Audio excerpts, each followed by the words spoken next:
Hey loves, welcome back to Day Spills Tea. I, of course, am the lovely Day, and I missed y'all so much over the last couple of weeks. Honestly, I can't lie, I didn't miss y'all that much last week because I was traveling. The honey and I took a long weekend to Seattle, and we just had such a big fun. If you don't know it about me, I love animals, so I got to do some whale watching, saw me a bald eagle. I was in heaven, but y'all don't care about that because that's not what this channel is for.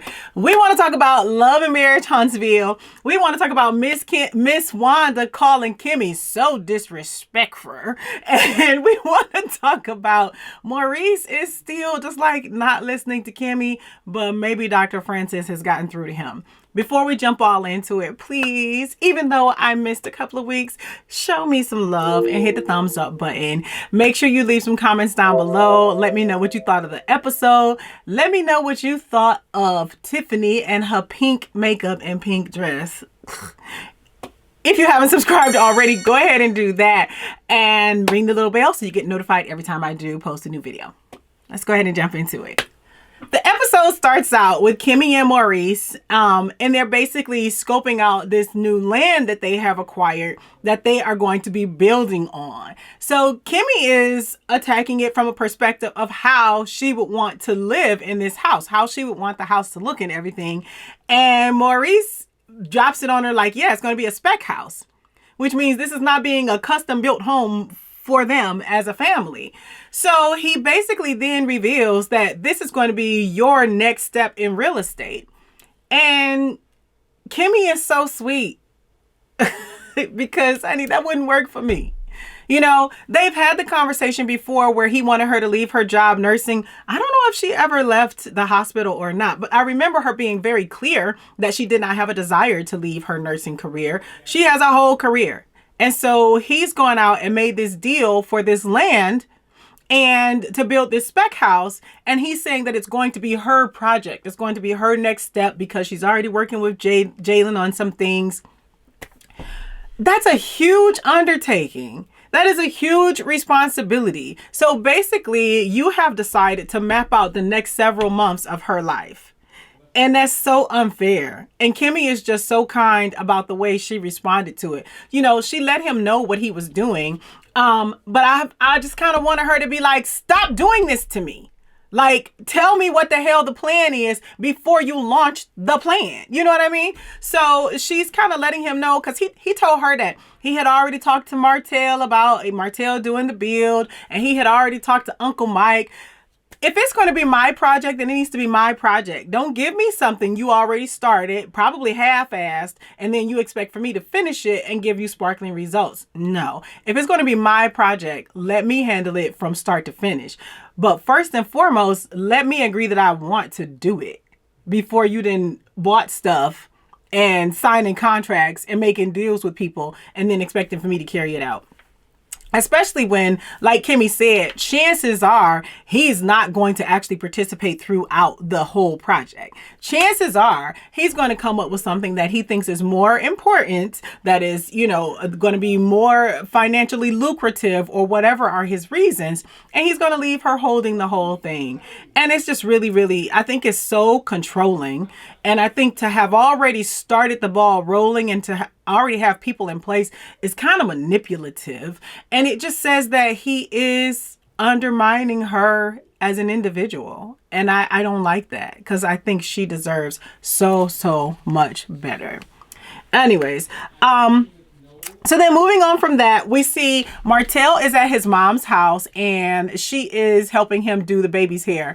That little baby, she's so cute. She is just adorable. She's always smiling, always happy. So he's with his mom, and so they start to talk about the kids. The kids go outside.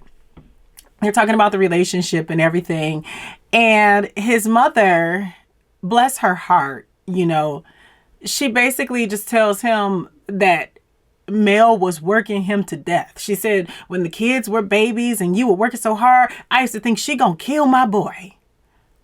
Girl, He is a grown man. And back then, he was a grown, young, able-bodied man. There was no reason why he couldn't be working if she's taking care of everything else at home. And it sounds like she was pretty much working alongside him. She may not have been slinging the hammers, but we know she was doing something like studying and getting her builder's license. But anyway, so then she goes on to say, no matter what, you did your thing and you were great, whatever. And she says, so what, you got a girl pregnant? I didn't like it, but I ain't gonna lose no sleep over it. Shame on you. Because it was jacked up. What he did was real messed up. Shame on you for not conveying that that's not okay. But that's why he's the arrogant, narcissist, selfish bastard that he is today. Pardon my French. Anyways, so she starts talking about how the kids, one of the kids asked her about Melody's song, and she said, I told her, she just sing about your daddy. She said, Rottweiler Chihuahua. Yeah, that sounds like your daddy. So Martell was upset. He's like, why would you tell them that the song is about me? And she was like, well, you need to take that up with your ex-wife. She said she was kind of besides herself because she was tired. But listen, when she said she just sing about your daddy, to me that was just so daggone funny. It was just so funny because like this lady is clueless, like completely clueless, unfortunately. Wear a little curly wig. Anyways, so then we move on, and Maurice and Martell are going to do a session with Dr. Francis. Maurice was looking good in that blue suit. I like that blue suit for him. That was a really, really nice look. Anyway, so then Martell comes in another teeny, teeny, tiny shirt and a little teeny, teeny, tiny hat. And they're going to meet with Dr. Francis. And normally I'm really annoyed with Dr. Francis because I feel like they keep trying to shove him down our throats. And I usually am just not very impressed with what he says. But this time he actually said something that really, really rang true for me. And I agreed with him as if I'm the one with some type of psychology degree. I understand he is experienced at it and he is the one who's the professional and I'm not. I know. I don't need y'all to tell me that. But anyway, so I did agree with him though when he told Maurice, like, your wife is not competing with your work. Like, you're creating that competition because you're the one who's choosing to work this way. You chose this woman to be your wife, and now you're the one who's choosing to be working all the time. You're creating the animosity. You're creating the hostile environment. You're creating the competition. And I also like that he said, basically, you have to consider what's the cost of getting what you want to get. And how will you handle it if you don't actually get what you want to get? And that's something that everybody really has to think about. You have to think about it. And I've told you all a million times that I have to have the similar conversation with my husband. Do I like buying fancy things? Yes. Do I like jewelry and bags and shoes? Yes. But I also like my husband and I like for him to be around and I like for him to be healthy. So we sometimes have to think about what is the actual cost of you being able to afford all these things. Like sometimes you really have to stop. Like last weekend when we stopped and took our little trip. Anyways, so I agree with Dr. Francis there. And he really wasn't saying anything different than what Kimmy's been saying about you not communicating with her. You just out working, you just out making moves and then coming back and telling her what the hell she's supposed to do. Like when they were standing there at the site and he wanted to tell her about, can she start picking up Monster? No. You made that commitment to make sure that Monster got everywhere he was supposed to get to. Don't make plans for me. Don't do that. So as Dr. Francis is talking, of course, Martell being the clown that he is, I have so little patience for this guy. He decides to turn that into something against Melody. Now, Melody ain't even here, okay? But he's, of course, always thinking of ways that he can get under her skin. Right now, his goal is to get custody of the children so that he doesn't have to pay child support because he can't afford to. And so that maybe she will pay him some child support and then he can use that to help maybe pay child support for his other baby and all of that kind of stuff. That's what I'm speculating. So, allegedly. But anyways, so yeah, he starts saying, well, Melody needs to hear this more than me or Maurice because she's just taking on more and more and more and neglecting the kids. I'm sorry, but those children do not appear to be neglected. They really don't. Like, you're going to have a hard time proving that one, Martell, because nobody is seeing that. Those children do not appear neglected at all. So you should find a different route of attack, because I don't think that one's going to work. So then moving on to the 5K, the Destiny race. I think it's a really lovely idea. I think it's really cute. Right now, it looks like it's kind of just family and friends. But I love the idea of it. And I feel like maybe they need to get like some sponsors and things like that. Like make it a really, really huge event. Get some schools involved and that sort of thing. And maybe raise some money to help children, you know, reach their destiny. And maybe that's the plan for the future. I don't know. But I really, really love the idea. So anyways, Melody and Tiffany finished first because, of course, they chose themselves a shorter route, which I'm not mad at them for doing that. But then when Tiffany speaks about it in the confessional and that baby is wearing that pink with that pink makeup, I wanted to talk to y'all about it last week. I just didn't get a chance to. But like, she didn't get the memo. Like, we don't be wearing our makeup to match our clothes like that. Like, that's not what? It looks so stupid. How did she not look at that and think this looks stupid? I don't know. Anyways, so it's at this event where all the knockdown, drag out stuff actually happens. So Tiffany, you know, I respect that she is not going to let an episode go by without there being drama. So she always going to get it popping. So she says something about, thank you all for celebrating our anniversary. Every time we get together, there has to be a fight, because she wants there to be a fight.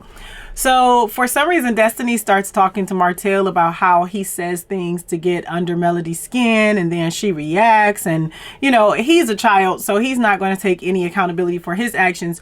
But I feel like the last few times they got together, it was more so Melody saying things to get under his skin. Other than the child support conversation. I mean, like when they were in Vegas and stuff like that, I felt like she was purposely trying to get under his skin. But they do it to each other. So that had to be a really, really miserable marriage. Even aside from the cheating, it just seems like there's a lot of childishness up in there. Anyway, so Martell is doing this nonsense about ain't no woman gonna disrespect me like that, because Destiny was trying to get him to like stop interrupting as she was still speaking. Ain't no woman gonna disrespect me like that. That's why I have to check him. I have to shut up. So his mommy comes to save him, and she comes in and is telling Destiny like that's between him and her, meaning Martell and Melody. And she's like, I feel like y'all always ganging up on my boy. Somebody please tell Mama Holt that Martell is not a boy. While he does behave like one, he is a grown man. Ain't nobody ganging up on your boy. And if it appears that way, it's because often the people who love him are trying to check him because you never did. Anyways, Martell just, and his mama now being on the scene and co-signing his nonsense and just... Okay, so I had to stop during editing and add this piece in because I was kind of like rewatching a little bit. Did y'all see that Mrs. Holt or Miss Holt, Marlene, she was out there like a whole teenager with her little belly button out. Get it, mama. But then I also noticed that when she told Destiny that you can't always uphold for Melody, she actually approached Melody in that scene, and the captions kind of caught it better than the audio did, and told her you need to handle yourself. Like, Melody hadn't done anything wrong. Melody is just standing there minding her own business. And this woman is so hell-bent on protecting her little boy so that he can continue to act childish and immature. Oh, just a mess. Like, he is never going to learn and grow. Good Lord. Okay, back to the video. I cannot. Anyways, so of course they have that back and forth. And it's just, it's just really kind of sad to see that she's still defending his poor behavior. And it's sad to know that at this point, he does not appear to be growing at all. He does not appear to be maturing at all. He does not appear to be accepting any accountability and doing anything that indicates that at some point he will not make the same types of mistakes. At this point, he believes he has done nothing wrong. So he is going to continue to be Martell. And he's going to continue to live in hell because that's what's happening. He told Dr. Francis and Maurice that he lost everything and that he's hurt. Like, you did that. Melody didn't do that to you. So Van and Marlene, that's Martell's mom, are sitting chit-chatting, and I thought it was cute that Van was like, we need to get together because we always take the kids out together. And I thought that was so sweet. Like, those children are so obviously well loved, and I hope that that never ever changes.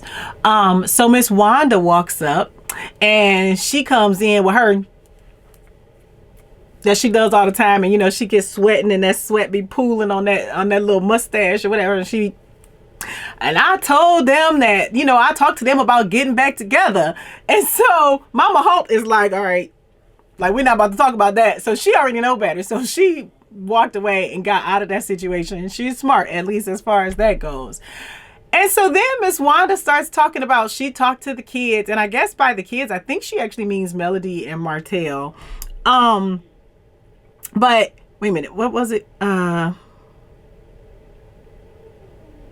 And Van basically addresses the idea that she feels like Wanda be talking crazy online. Like, why would Melody be taking advice from you about getting back with Martell when you say one thing to her face and then you go online and bash her? And so Wanda's like, you blaming me for that or whatever? And I'm like, if that's what you're doing, then yeah, who else would she blame? Anyways, so Miss Van says something to the fact that Miss Wanda is the woman who has a husband and a boyfriend, to which Miss Wanda promptly replied, I ain't ashamed of what I do. And see, that's why she be so tough on Marceau's head, is because she expects everyone to be living like that. She expects everyone to be cheating because that's what she does, But here's my thing, is if you think it's okay for you, why are you so worried about if Marceau doing it to your daughter? I don't understand that. If you think cheating is okay, you think it's perfectly fine for you to have a husband and a boyfriend, why are you so pressed and worried about Marceau and what he is or isn't doing? I don't know. That's not even the point of the conversation today. But it's something I just was like, Anyways, so Van calls Miss Wanda ghetto. She's like, I'm not about to get ghetto with you, so if that's how you're going to act, then you could just step off or whatever. So Melody comes over and she's like, what is going on? Like, y'all over here popping off and everything. And so Miss Van is kind of filling her in on what's going on. Here comes Tisha. Tisha immediately comes over and is like, y'all both wrong. Y'all both wrong. Okay, whatever. Right now, your mama is acting a fool. So she says to Miss Van, you are a cyber bully, Miss Vanessa. I was like, ooh, okay. I think Miss Vanessa will whoop you and your mama. Anyway, so then she reached and touched Miss Vanessa, and Miss Vanessa was like, get your hands off me. Miss Vanessa looked like she was really, really ready to throw it down. I feel like Tisha's life was like hanging in the brink in that morning with her mother standing there. But so she goes on to say that she feels like both of them say things that are wrong online. And Miss Van is like, I'm defending my daughter. Like, we both defending our daughters. So Tisha takes her mom over to the side to kind of talk to her. And she's telling her, about how she's behaving and, you keep getting me basically into all of these arguments and everything. And Miss Wanda, actually it was before they even walked away when Miss Wanda is like, well, I'm not going to change. I'm 67 or however many, 57 years old, and I'm not going to change. This is who I am and all of this and everything. And it's just like, wow, this lady is really, really ignorant. And just, and not ignorant, like not being mean, but ignorant in that she honestly doesn't know how an adult should behave themselves. She honestly doesn't know. And so Tisha is in her confessional saying that Miss Van called my mama ghetto, and we both from the country. Just because you can articulate a little better doesn't make you better. Tisha, your mama ghetto. And now, listen, I could be a little ghetto sometimes, but all of this while she's talking to people and threatening to put hands on people and just making the ignorant faces while somebody's trying to have an intelligent conversation with her and things like that. That's ghetto. That's ghetto. That's not cool. It's not acceptable. I mean, a lot of us talk with our hands and all of this kind of stuff. I do it. We all do it. It's whatever. But her doing all of this and while people trying to talk to her, I mean, it's just such a sign of ignorance. And there is, in my vision, there is a distinct difference between Miss Wanda's behavior and Miss Van. But that's just what I see. I could be wrong. Y'all let me know what you think. Anyways, so Tisha is telling her, like, even with the thing with Kimmy, like, you told me Kimmy was doing XYZ. Kimmy says she didn't do it. So I'm just like, we'll just leave that in Vegas. So I don't need you going back to talk to Kimmy about anything else or whatever. And Miss Wanda is like, I'm going to put hands on her too. Grow up, lady. Because first of all, you wasn't putting hands on nobody. Miss Van was right there in your face. You just kept talking. And then Miss Wanda goes into her confessional and she talking cash money. She talking hard. She talking, I pull my earrings off and kick these shoes off and blah, blah. But you was just standing there in Miss Van's face. None of that happened.